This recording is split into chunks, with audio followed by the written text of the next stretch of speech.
Are you ready to take the next step in your multifamily investing career? The time has never been better than now. Think Multifamily's Deal Analysis Workshop is a comprehensive live training course that will help increase your skills, knowledge, confidence as an investor before you invest. This workshop is a unique experience that provides hands-on instruction and guidance directly from Mark Kinney, who has completed over 100 multifamily syndications valued at over $1 billion. This course goes beyond theory as you will be presented with real case studies and practice scenarios to work out in class. By the end of the training, you will have significantly improved your ability to evaluate deals quickly, make informed decisions, and take your investing skills to the next level with confidence.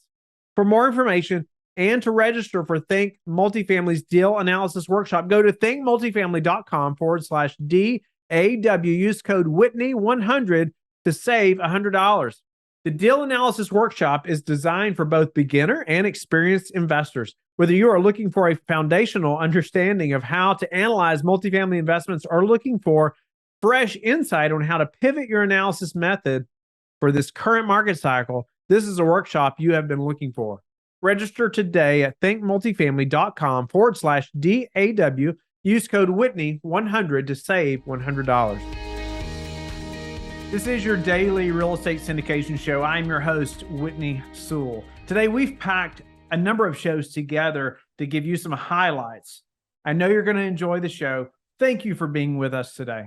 We have a couple guests on that you've probably heard of them. I hope you have. And if you haven't, you need to look them up, especially if you're getting into this business, the syndication business. But it's Annie Dickerson and Julie Lamb. Thank you both for being on the show today, ladies. Thanks so much for having us. No, looking forward to this conversation, and they are helping lots of people learn how to raise capital and learning how to even invest passively correctly, or safely. And so I've seen some of their content personally, and highly recommend you check them out. But Julie and Annie are the co-founders and managing partners of Good Egg Investments, a company that helps people learn about and invest in real estate syndications. To date, Good Egg Investments has co-syndicated over $400 million of real estate assets in multifamily, self-storage, and manufactured home parks. Julie and Annie have recently launched a new online course, Capital Raiser Academy, which helps people who want to learn how to raise capital for syndications or who want to take their capital raising business to the next level. So, ladies, thank you again for your time today. And this is such a relevant topic, right? I mean, so many people are trying to do this and get into this business by raising capital. And so, I'd love for one of you or both of you to elaborate a little bit on maybe, why you all started this program and what it's going to do for somebody that's trying to get in the business. Yeah, sure. I think a lot of new syndicators fall into this trap of focusing on acquisitions. And they go out there and they learn how to underwrite, and they make all those broker connections, and they go out and look at these properties, and they find one and they get it under contract. And then they say, okay, now what? Oh, now we have to raise the money. Okay, let's go out and call everyone we know. See, okay, 50,000 here. Okay, we got 25,000 there. And by that time, it's too late. They put all this work into finding a good property, which is really hard, especially in today's market, to find a deal that pencils. And then a lot of them sort of fall short, or they have to give away a lot of their deal because then they're not able to raise the capital in the short amount of time that's required. And so the way that we approach it is we have always focused on capital raising first and foremost because it takes a lot of time. To get people to plunk down $50,000, $100,000 with you over a period of 5 years, that takes a lot of trust. And trust doesn't happen overnight. And so that's why we always tell people, if you're getting into syndication, really consider focusing on capital raising first, build up your investor base, and then the power is in the money. And if you know that you can then raise $500,000 or $1 million, well, that gives you a different feeling that, you can go in and talk to a broker and that you can bring $1 million to the table. And that when you get that deal under contract, you can close it. And that's a completely different ballgame. I love it. So being in this business for a little while now, I mean, I can relate to everything you're talking about. And And, so many people underestimate the difficulty of raising capital, and I'm talking to people every week, right? Just like I know you all are. I get these calls every week from people, and it's like, okay, how'd you get started raising capital? How'd you get started doing this? And so a lot of times people will say, oh, I think I can raise $500,000. And what I find more times than not is if they say they can raise $500,000, they might get 50,000, Yeah. Yeah. So, I'd love for you to elaborate on this, some of the systems, some of the processes you're helping people establish. And because it's kind of a lot to take on all at once, right? When you start figuring out just how much work goes into this relationship business, right? Help us to think through some of the systems you're going to help people through, or to think about when they, are going to join either the academy or just that we should be thinking about when we're going to start raising capital. So I started raising capital about 2 years ago for my first deal. And I was one of those people. I thought, oh yeah, I can raise $500,000 and this will be really easy. And it was hard. All of the folks that you thought were going to invest were the folks who didn't invest. And then all the folks you thought weren't going to invest were the ones who did. And so, when I first jumped into it, this was before Annie and I had partnered up together. I didn't really know what I was doing. It was more coming from a place of just sharing my story and then, hoping people that would resonate with people and that they would want to invest. So I did my first deal, did my second deal. And by the time I got to my third deal, I started to understand that there were certain things that I needed to have in place systems wise, because I was spending a ton of time just even trying to get somebody on my calendar only for them to not show up for the call, right? So in the academy, it basically takes everything that we've done over the last 2 years together with Annie and then on my own, all of the trial and error, all of the things that we've kind of said, okay, this works, this doesn't work. I wake up now, people are on my calendar, I don't do anything. And when I do talk to them, they are primed and ready to go. So everything that we teach in the academy is how do we get an investor onto our calendar and get them to invest in a deal with as much information as possible before they even get to the point of having a conversation with you, so that it decreases the amount of simple questions that can otherwise be answered through videos and tutorials and blog posts and things like that. So the academy is really going to take you from a place of maybe you've already raised some capital, maybe you haven't. And we're going to basically open up our entire business, which is something that I feel like so many people have asked us about on, hey, I want to talk to you about your business. How are you doing this? How are you doing that? What systems have worked? What hasn't worked? How are you guys doing this? And so we just open everything up. We share all of the applications that we use that allows us to get an investor from an investor lead to getting them to onto our calendar to getting them to fund. What is that funnel? What does that funnel look like? What does that process look like? So we teach you all of the systems. We will actually write blog posts for you. I think this is a huge value. Before I partnered up with Annie, one of the big problems that I had was not wanting to write blog posts. I'd sit there in front of my computer, with my head down thinking, okay, what can I talk about today? How can I talk about it in a way that's engaging and a way that's going to basically persuade and sell? So that's another aspect of it, is that we're doing done for you blog posts. You get Annie and I on the phone. So that's a huge thing. When I was first going through this, I didn't have anyone to talk about capital raising with. I mean, over time, we made connections, but that's the other big piece of this, is that there's going to be a mastermind element.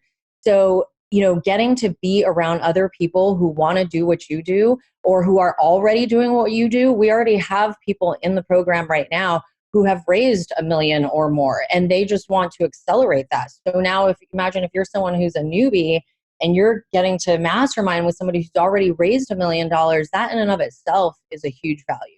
I wanted to add that I think one of the big differentiators between Capital Raiser Academy and some of the other syndication courses out there is that when Julie says we really open up our business, we open it up word for word. We will give you the exact emails that we send out to our investors so that people can just copy and paste if they want, or they can modify it however they want to then send out to their investors. We'll give you the exact funnels that we use, the questions that we ask every investor, that when we talk to them, every single little thing, and they really are little things, right? But when you add them together, that's what makes the business. And so I think a lot of these other syndication courses are more high level. They'll teach you the theory behind it, They'll tell you the process, but then it's up to you to go figure out, okay, do I use MailChimp or do I use ActiveCampaign? When I open up that email, what do I say? How many emails do I send? When do I send the emails? How long should they be? Well, we've already figured that out because, like Julie said, we've had a lot of trial and error. We've been very fortunate to be able to do almost 20 deals in just 1 year. And so with every deal, we get to try something new and see what works and what doesn't work.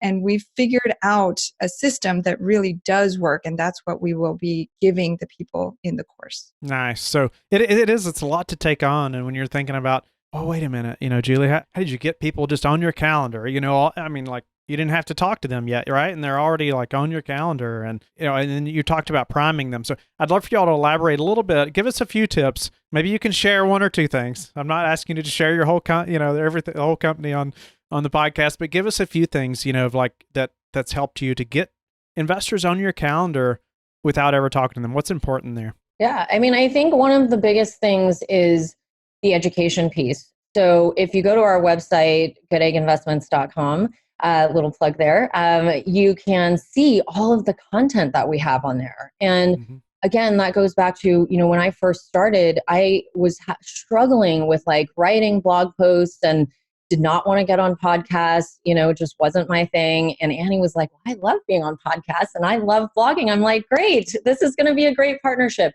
But I knew that in my business of capital raising prior to meeting Annie, that there was a need for that, because I was spending hours sometime on the phone with someone just talking about what is a cap rate. And that's so irrelevant. Why is that irrelevant, right? Like, you need to understand these kinds of things. And so educating them through videos and blog posts before they even get to a call with you is huge. That's one thing. I would say another thing is getting on podcasts. So if you can get on podcasts and you can start talking about what you do, I would say that's another huge value add, because then you're actually getting to know people while you're sleeping, right? So we've been on, I don't even know, a ton of podcasts at this point. And it was very interesting because as we started getting onto more podcasts, when I would hop on the phone with people, what used to take me an hour, hour and a half, now takes me 15, 20 minutes, because all of their questions have been answered through blog posts and videos.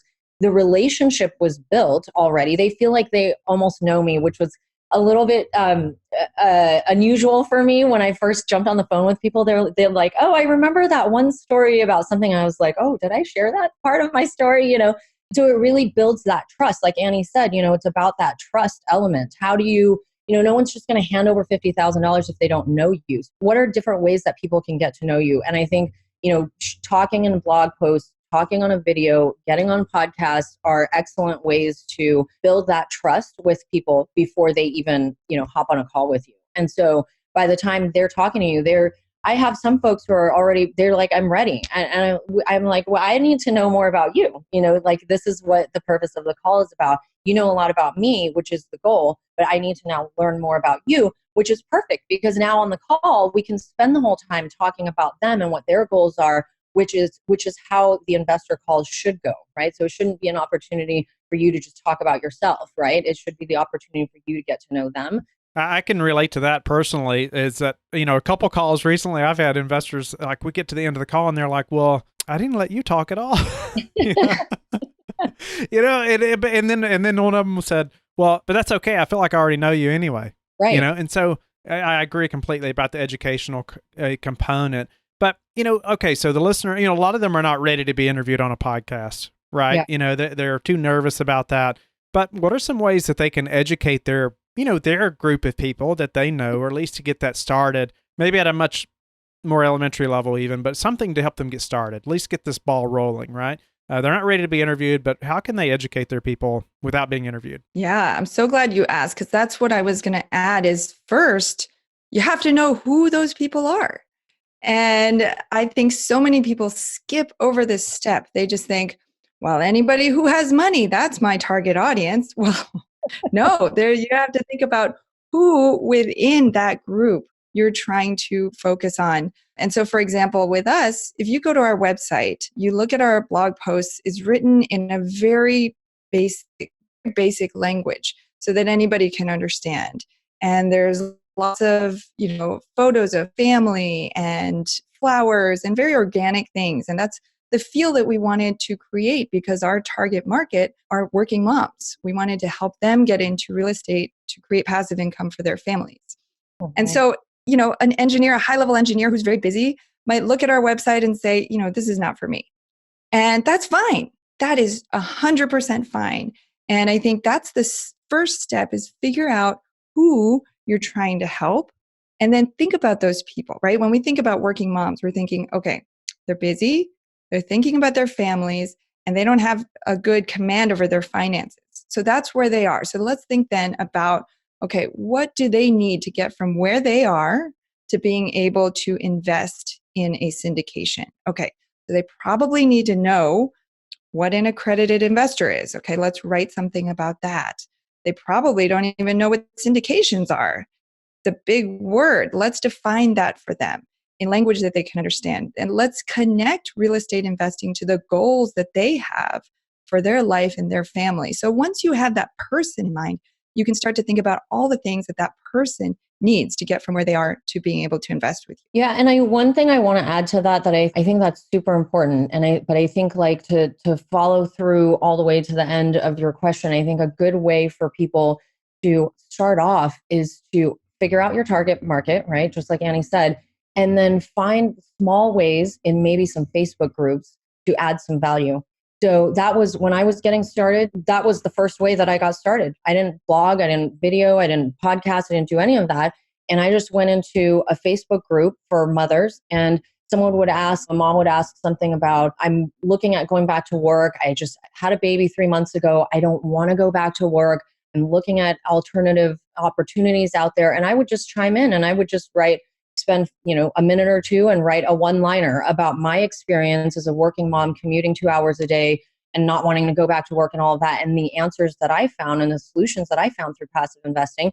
And then my Facebook, messenger inbox would blow up and people would want to know more about that. So I think that's a very easy, quick, small way that you can add value to somebody's life and put yourself a little bit up on on a place where you are perceived as an expert without having to spend 2 hours writing a blog post. So I think that's another good way too. Our guest is Ken Sheppard. Thanks for being on the show, Ken. You're welcome. Welcome to you as well. Yeah, thank you. And I just from getting to talk to you a little bit, I know you're going to bring a lot of value to these listeners and you have lots of expertise and experience that we need to learn from. So I appreciate your time and being willing to share. But a little about Ken. It's been in creative financing business where the core asset is generally real estate, entertainment, communication of any kind, energy, sports, tax credit, or other asset component. Created a strategic partnership where he can act as a principal note receiver of debt, cash flow, with $1 million fund, asset in funding the entire capital stack and structure strategic partnerships. And through a licensed escrow title party, provided a soft proof of funds for up to $500 million. I hope I said that right, $500 million, Ken. So, Ken, Yeah, you did. Thank you so much again. And I'd love to hear a little more about your story. I know the listeners would like to get to know you a little bit if they haven't heard of you before. And then let's dive in. Good. So the fund is actually $100 million, I think, that you mentioned before, and the $500 million proof of funds. We did do that. We did it as soft proof of funds through a lawyer, not a bank statement. We found that lawyers' letters mean as much as any bank statement for the purpose of giving people capital, evidence, and comfort. I've been involved in finance since the early 70s. I started in the entertainment industry, William Morris, CBS, Fox, Warner Brothers. Eventually got into producing, executive producing, and then where I really hit our stride was buying distribution contracts, which act kind of like purchase orders, and funding those, producing those, and then turning them into the studio and getting the monies back. And we did really well with that. And then in the early 90s, we shifted into commercial mortgage-backed securities with folks that are like some of the biggest hedge funds and firms on Wall Street. Put a bunch of capital together for them and started trading on their brand as well as ours through syndications. We still do that to this day. We had to restructure quite a bit of that in the early 2000s due to the market change. And then we started doing a lot of stuff in entertainment again that was structured, securitized, like a loan against a deferred compensation for an NBA basketball player and things like that. We closed close to $200 million in deals that's on our website. I think there's $180 million up there. and a lot in process that's, into the 500 million area or more. That's just moving through our machinery.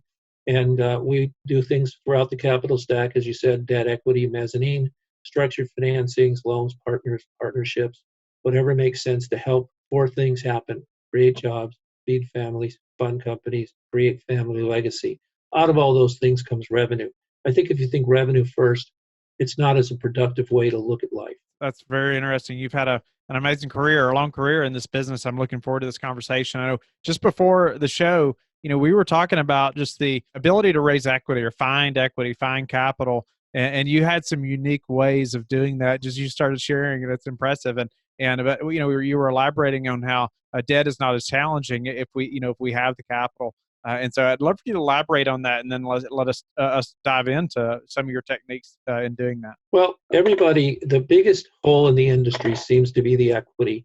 People come to us all the time. They say, we have the debt. We want you to do the equity. We're only going to do the equity if we do the debt. I'm not going to be the equity guy and let them have the easy piece. Doesn't make sense. You're handing a check for how many ever millions to a broker for a deal that you raised the equity for that drove their debt. So we want to do the debt, or at least as long as we're equal to or better than what's on the table, which we always are, because we know the marketplace pretty well after doing it this many years and have a lot of relationships all over the place, specifically in the family office space, high net worth, people like that. I always try and come up with ways that other people don't think of to locate things. Capital is found where wealthy people go, right? And so when I was younger, I made it a practice of going to the more expensive golf courses that I could find, making friends with the bartender, if I could get in, if it wasn't membership driven, and then having them tell me who's doing what, why, when, and where, and say, look, if I put something together, can I pay you a referral fee? And of course they say yes. And then as long as it's legal, which it generally is, as long as they can clear it. And we've done a number of deals through that mechanism of meeting people through other people. Networking is, I think, really important. So golf courses, high-end golf courses as best you can get, high-end conferences about real estate investment, things of that nature that occur all over this country. You can certainly find conferences in any area of the country throughout the year. I think networking on the internet, using LinkedIn and places like that, is really powerful. And then we have our radio show, which drives a lot of traffic back to us, which is about making money in real estate when you have no money. And I'll talk about more about that when you're open to hearing more. Yeah, no, we're always open to hearing more about that.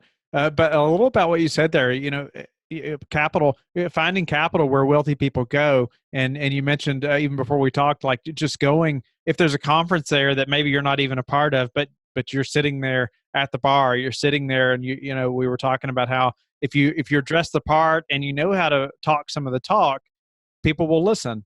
That's Or right. striking up that conversation and starting that networking, starting that relationship, right there, and being where these people are. Can you want to elaborate on that, and then we'll move on to your other point? Of course. So one of the things I do instill to this day when I have the time is go to conferences and look for the people with the badges that are at those conferences that are directly tied into what we do in real estate and investment finance. I think you do have to look the part. Most of those people are very nicely dressed in suits, or the gals, in dresses and things like that. But I just think you have to present well. I mean, this is an environment like going to a high level conference, and I think if you don't have the right kind of clothes, find somebody that does, that can lend to you for an hour, put them on, go sit down there, and just sit at the bar. You can order a soda for a couple of dollars. You can order a water even sometimes, and just strike up a conversation with people that are sitting at the bar, say, or something about them, like if you like the color of their shirt, whatever it might be, something to break the ice. I think that's a really good way to start. And remember, like I said to you before, the most important thing is capital is looking for the places to go way more than people that are looking for capital. What I'm saying, let me say it a different way. The people looking for the capital, there's not anywhere near as many of them as there are the people that are looking to place the capital. Capital is in the trillions. You just have to find it. And if you hit the criteria of what they want to do, they write the checks. That's a great point that, like, I wish every listener would just think about for a minute what Ken just said, that it's in the trillions, and there's a lot more capital and more people with capital looking for places to invest it and put it than people that are looking for it. So, because I hear all the time, I get calls every weekend, numerous times. How do we get started raising capital? How do we meet those investors? How does that, how do we get started doing that? It seems so difficult, in the very beginning, but it's awesome to hear that statement you just made. Sure. Thank you. So, all right, so moving forward, get us started, and what you just mentioned a minute ago. Well, I was just saying that what we were talking about when you go to these kinds of places, right? Just dress the part. Like if you're going to a golf course, you don't have Right. to wear a suit. You can dress in a polo shirt and slacks. If you're going to a conference and everybody's dressed in a suit and tie, which most of the time they're going to be because they're lawyers and accountants and investment bankers and the people from Wall Street and such like that, they're going to be dressed the way I'm dressed now. And you're going to find that if you dress that way, they'll respond to you. And like I said, you can always find something easy to break the ice on. The color of somebody's shirt, the color of a lady's dress, something that's simple that kind of gets them saying, oh, wow, that's interesting that you, I have people that come up to me sometimes and just, when I'm sitting at a place and I'm at a conference and I'm on the other side, I've had people come up to me and say, that's a really nice this or really nice that, and or whatever, and I know you from somebody else. Always make sure you have plenty of business cards as well. I think those are really important. They can be the little ones. You can put a package together for 500 of them for like $10 or something. I know some people that are listening are saying, well, Ken, I don't have any experience. And so I'm a little bit nervous about getting into that conversation. I mean, I remember when I first started having some of those conversations, like, you're wondering, what are we going to talk about when they say, well, tell me about the deals you've done, if they haven't done one yet. What do you advise when someone's getting started, just in some of those first conversations and they're a little nervous about, getting that question about, well, tell me about your track record or tell me whatever you've done, but they haven't really done a large deal yet or syndicated a deal anyway. Sure. So there's lots and lots of people that have already done that if you go to them and you speak to them and say, look, I'm going to be going here and there and otherwise, would you like to be a part of that package? Then all of a sudden you've got brand with you. You can do that at lots of investment banks, lots of Wall Street firms, smaller firms as well. So when you go into these environments, you say, I have relationships with people that are part of my investment group, right? Because you can have that in a very loose term. Investment, I have people that I'm working on that have done a lot of business. Happy to introduce you to them if you'd like me to. Of course, you want an NC dated non-circumvention, non-disclosure agreement to do that, which is really simple to do. But it's a very easy thing to do, as you know. But you want to do that if you're going to put them together because you want to protect the fact that you're going to get compensated if you put them together because you got two very sophisticated people and you're not so sophisticated, you might find yourself in not such a great position in that and you might be unhappy. So in order to avoid that, you do the NC&D, non-disclosure agreement. You do it always with the people who are receiving the capital, okay? So if nobody's receiving the capital in this situation, I would try and get it from the company that you're bringing to the party that wants to be a part of the brand that you're building. Okay. I've done that, and I've done that a lot. Yeah, well, maybe you could talk about the branding a little bit or what that should look like when we're trying to raise capital, or can you speak to that, to the branding Yeah, side sure. of the business? Brand is always about recognition and value, and that comes from just people knowing who you are. Getting on platforms like LinkedIn, where we're tied in with like 19,000 different people now, it doesn't mean you're going to do business with all of them, but if your name keeps appearing all over the LinkedIn, people are going to say, who's this guy on LinkedIn? And then they may come and look at your LinkedIn, and then they would give you a message that they want to talk to you. I think that's much more appropriate than reaching out to people that you don't know on LinkedIn and trying to build those relationships because I just haven't found that to be productive. But the other way, where you brand yourself, is really important. I think that's all about what's your name of your company, your vision statement is really important. What you're planning, like I say, create jobs, feed families, fund companies, create family legacy in order to create revenue and wealth. That rings true with everybody at every layer of society, from the highest to the not so high, everywhere in the world, because that's the whole thing that we're all trying to do, is to help each other do better. Thank you for being with us again today. I hope that you have learned a lot from the show. Don't forget to like and subscribe. I hope you're telling your friends about the Real Estate Syndication Show and how they can also build wealth in real estate. You can also go to lifebridgecapital.com and start investing today.